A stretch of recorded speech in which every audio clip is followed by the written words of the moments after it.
Every time I see a game like this where it checks all the boxes, it's beautiful, the artwork's amazing, the components are top notch, the theme is like perfect, something that I would easily play in a heartbeat, I get a little bit scared. I'm not gonna lie, I get a little bit scared because the worst thing that you can experience is to dive into the gameplay and realize that the substance isn't there. And for Flamecraft,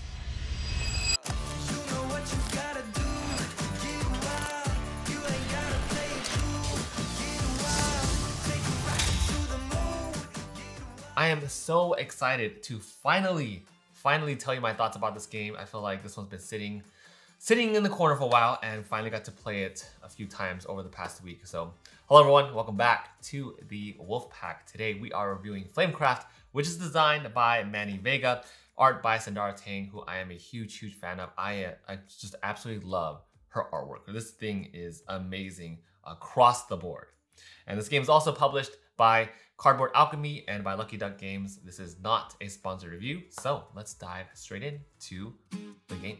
Now in Flamecraft, you are a Flamekeeper. Your goal is to introduce these dragons into all these various shops. That way they can specialize in certain craftsmanships. And then you can also help them by enchanting these shops and improving their craftsmanships and all of the skills that they specialize in. Your goal is to become the master Flamekeeper and have the best reputation by helping out all these dragons and shopkeepers. Now, what exactly are you doing on your turn? Well, you're gonna take your dragon and you can place them in any shop that you like. You start off with 6 shops. Now, movement doesn't matter, so I can go to Hello Nursery, I can go to Smith Mart, I can go to Draco Bell. Doesn't matter how far you move, but you go to a shop on your turn.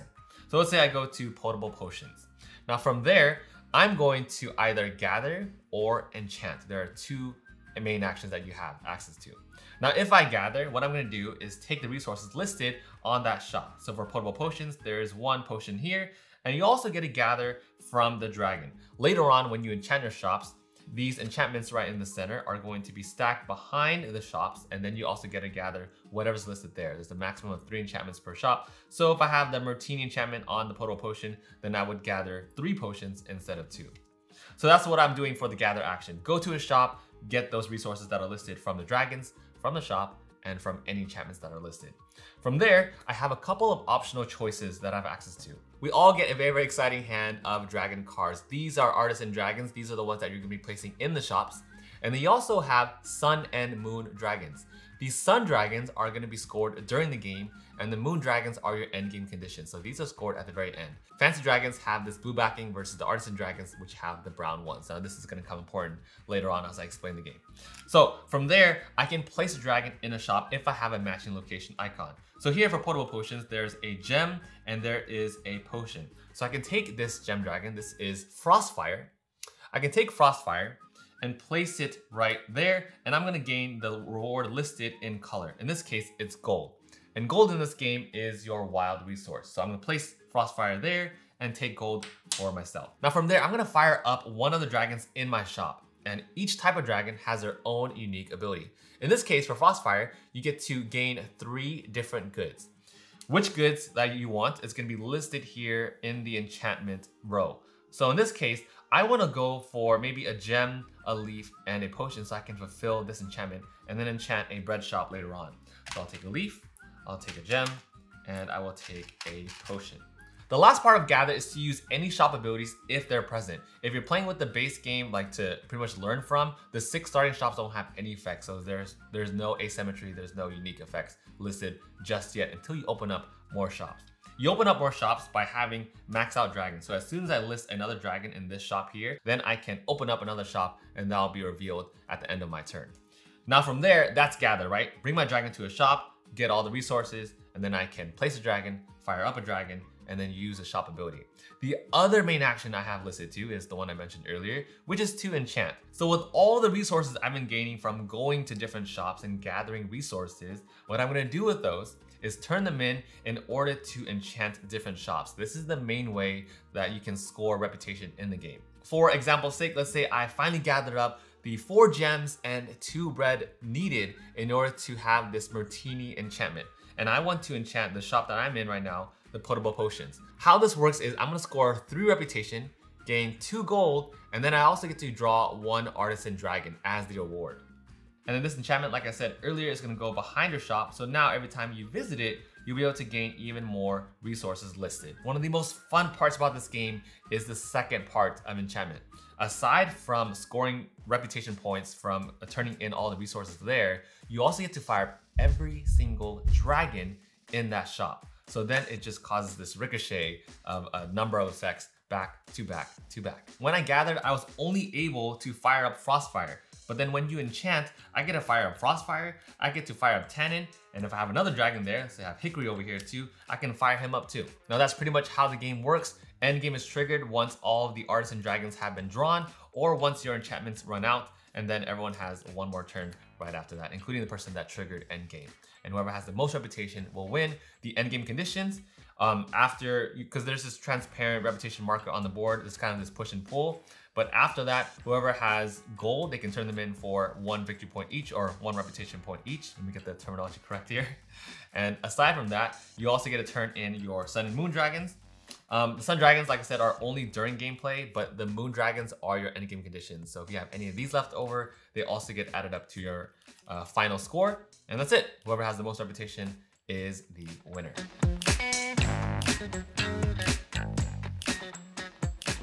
Okay, if you are new to this channel, if you're new to the Wolfpack, then please consider subscribing down below so we can grow even further in 2023. Okay, now let's dive into my thoughts about this game and how I feel about it. So with this game, when you play with just the base shops, when you don't have any unique effects to start out with, and you're playing with enchantments, there's actually a separate deck of cards for the enchantments. There's a purple set enchantments. These are used for like the beginner game or for an entry level game. I think the game is good with that. Where the game really takes off and where it completely shines on a whole new level is when you introduce all of the asymmetric shops and when you upgrade the enchantments to the yellow deck. From there, the game becomes drastically better. Let me give you a prime example. For this one, called Spellfire Springs, for one of the shop abilities, it says to pay 2 potions to fire up the last dragon that you fired here 2 more times. 2 more times you get to activate that same dragon back to back. That is a huge, huge addition to gameplay, and that's only one shop. Imagine if you have 1, 2, 3, 4, 5, 6, 12 shops with all asymmetric abilities. It's a completely different game than when playing this without shop abilities. So once you get past like learning the game, and if you want to increase the complexity of it, if you want to increase the greatness of this game, use the asymmetric shops because they are so much better. They increase the massive amount of decisions that you have access to, and it just becomes freaking amazing to play. Secondly, in Flamecraft in particular, because you have access to 2 actions, you either gather or you enchant. The one thing I wanted to test, and I played this way actually in one of our first set of games, I wanted to test linearity. And what I meant by that is, what if I only gathered and stockpiled all these resources and then turn them in back to back? Or what if I only gathered enough to just enchant and just keep enchanting the entire game?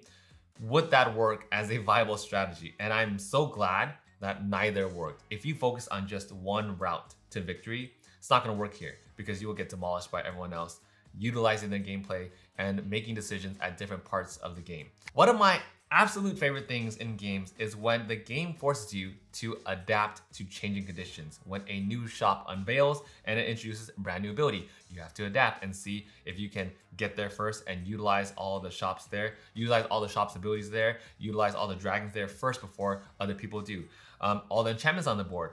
Even if you have the same amount of resources, it's up to you to start reserving the enchantments because you can actually take the enchantments, put it in front of you, and reserve it with the added on modes.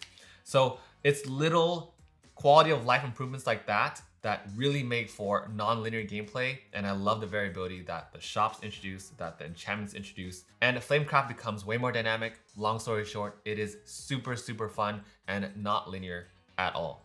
Thirdly, you know what my absolute favorite part is about Flamecraft? Is this. Everyone has access to this communal engine builder. As you progress in the game, everyone's adding in different dragons to different shops. Like I said, shops all have unique abilities, and everyone gets to place their decisions on the board that everyone has access to. You can even visit the same shops as other people, but in exchange, you just have to give them 1 good or a gold coin. With that communal board set, it is still, at the end of the day, a very competitive game. You choose when to visit different shops. You choose when to enchant them and what enchantments to go for. Are you going to go for one enchantment? Are you going to go for multiple? Are you going to reserve them? Are you going to visit this shop at this time when there's 3 dragons on the board? Or are you going to go build up another shop? You're also deciding when to fire dragons and what order to fire them in, and they all have different abilities. The fire dragon lets you place a new dragon in town. The gem dragon lets you gain 3 different goods. You have the potion dragon, which allows you to swap different dragons, and now the shops are going to be mixed up. So the choices here can be a little bit overwhelming for new players or for younger players, but that's why I think it's nice that that foundation is there where it removes all the shop abilities, so you can introduce it and make it more accessible as a gateway game. But right away, it's gonna fill the satisfaction of more experienced gamers and gamers that want more complexity and more depth. All of this to say, my favorite part about Flamecraft is that there is this evolving network of possibilities that expand as you get better and as you improve on your decision-making skills. Because in the beginning, we all start out with 6 shops, right? But as we introduce more shops, as more dragons get played out onto the board, you get used to that. But then the new shops add in completely different abilities. The dragons, when they mix with each other and as they interact with each other, they're gonna be totally different too. And so it never feels like you're playing the same game again. It seems like a very lighthearted, simple game, right? You either go to a shop or you enchant it. But there's so much more to that, and I'm gonna show you with this example. Okay, here's something that happens very, very often while you're playing Flamecraft. So check this out. It is my turn, and I'm playing as the green dragon against Jackie, who is playing as the purple dragon. Now, I have a few options on my turn, but what I was working towards initially was trying to get all the resources in order to fulfill this enchantment here, Unicorn Flakes. This one says I need 4 meat and 2 gems in order for me to score 3 reputation, gain 2 gold, and also place 1 dragon. Right now, we have about 3 dragons left over in the deck before the game's over. So that was what I was working for initially, but if I'm looking at my hand here, I have some other options. So here it says Gold Rush.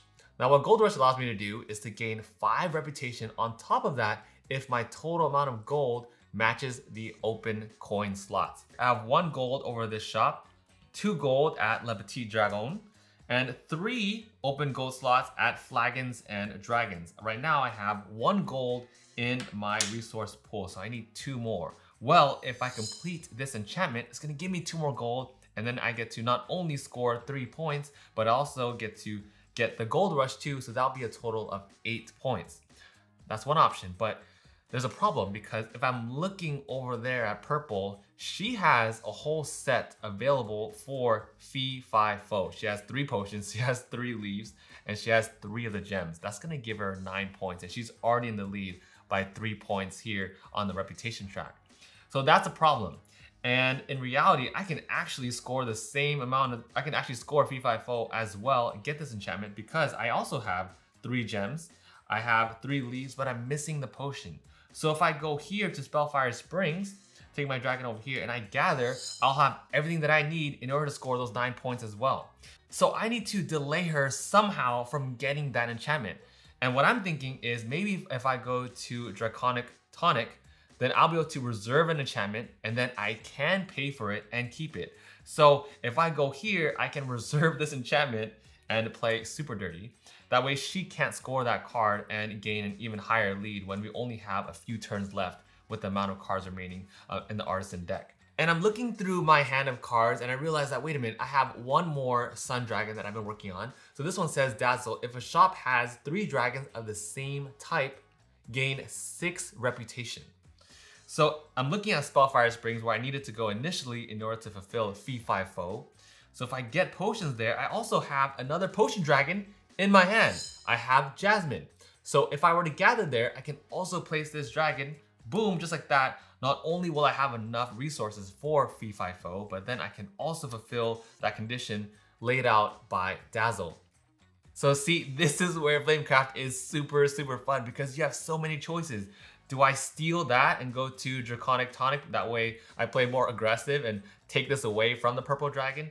Do I go fulfill my enchantments and try to score points there? Do I meet one of these 2 conditions? I can meet depending on where I go. I can go for Gold Rush or I can go for Dazzle, but I gotta complete this in time before the dragon deck runs out.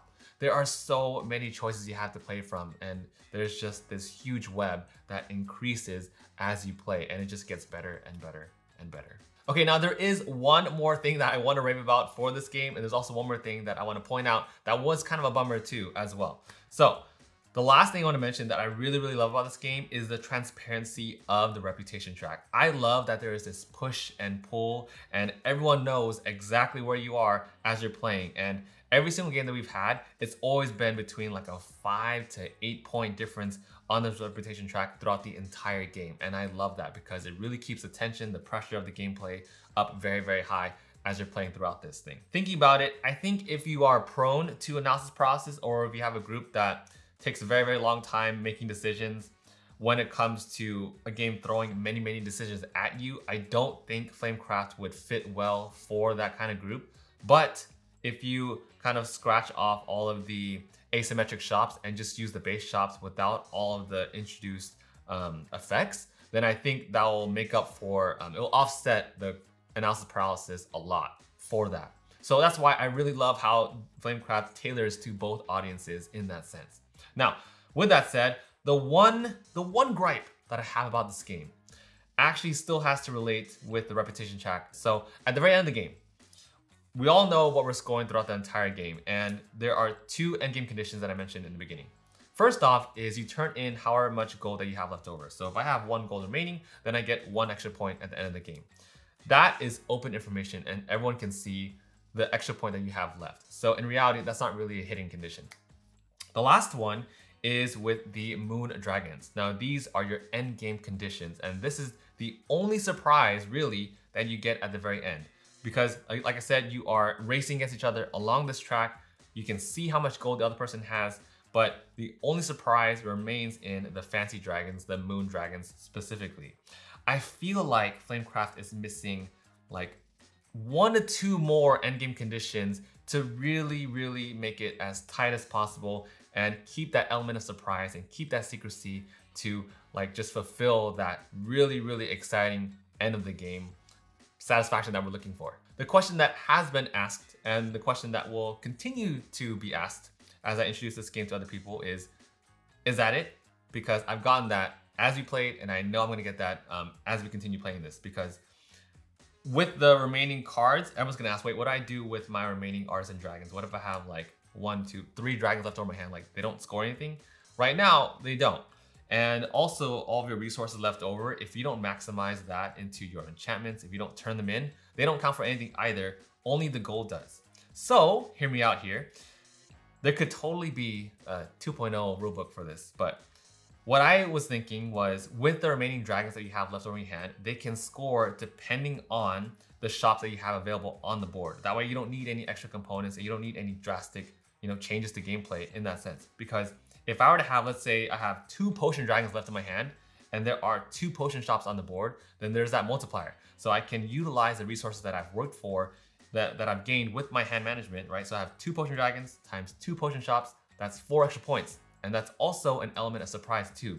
So not only does it fulfill the work that you've been putting throughout this game, but it also keeps that sense of secrecy maintained. And with all the resources too, same idea. If I have 4 meat left over and there are 2 meat shops on the board, then 4 times 2, I get 8 extra points. And I feel like those 2 can totally be an addition to the rulebook, and it would really elevate the gameplay a ton. But that's just my one person's thoughts on that. So let me know what you all think about those endgame conditions if you've played Flamecraft in the comments below, because I would love to hear your feedback on that. Now with that said, does missing 1 or 2 endgame conditions ruin it for me? Does it make me not want to play this game anymore? No, not even close to that. Are you kidding me? This game is amazing. This game is something that is going to be a staple in my collection. It's going to be a game that I would love to introduce to so many more people. I absolutely love it across the board, aside from like those 2 endgame conditions that would really elevate this gameplay just a little bit more and fulfill that ending excitement that you need to finish the game strong. With the amount of asymmetric shops, the number of fancy dragons to score you mid-game and end-game, the choices between having simple and complex enchantments, even the choices of playing like with companion dragons that give you one-time abilities or starting conditions, this game is super replayable and very easy to table. Now for player interaction, especially at 2 players, you don't really get much player interaction at all. Like we rarely ever visit the same shops playing at 2. I've actually played this game at the 2 and 3 player counts 4 times now. And at 2 players, we rarely ever interact with each other when we go to the same shops, because when you go to the same shop as another person, you have to give them a good or a gold in exchange for you to visit the same shop as them. When you play with more players, of course, it's gonna happen way more often. But as you saw in the example earlier, when you're thinking about how to reserve enchantments from other players and how to compete with other players and the transparency of this reputation track and seeing the resources that other people have and what they're going for, there's like, don't think this is a full-on nice game. It can be, but it can also be a very mean game too, as you take things from other people before they can fill them too. It just depends on your playstyle. For me, I am definitely the latter. I'm a terrible, mean, and horrendous player. I like to take stuff from other people because it's fun to watch. Now, in terms of theme, dragons visiting shops, producing goods, enchanting shops, the theme may not show much in the mechanics, but I just love the theme. I'm such a huge fan, like I said earlier, of Sandara Tame because everything's just so really beautiful and aesthetically pleasing and inviting. I just love the artwork, the components, everything across the board. I'm not even surprised by the production value put on by Cardboard Alchemy, of course, because this is just so beautiful to look at. Now, the mechanics minus the need for 1 or 2 more endgame conditions is absolutely fantastic and super fun and enjoyable. The fact that there is this communal engine just constantly escalates and builds, that's really, really awesome. Production quality, immediate 5 out of 5, and that's why I'm giving this game a 4.6 out of 5.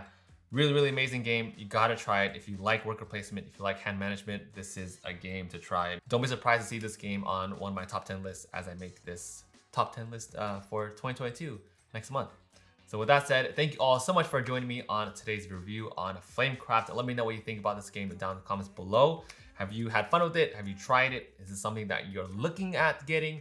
Because if you are, highly encourage you to do so because it's really good. So thanks for hanging out with me, and I will see you all in the next one.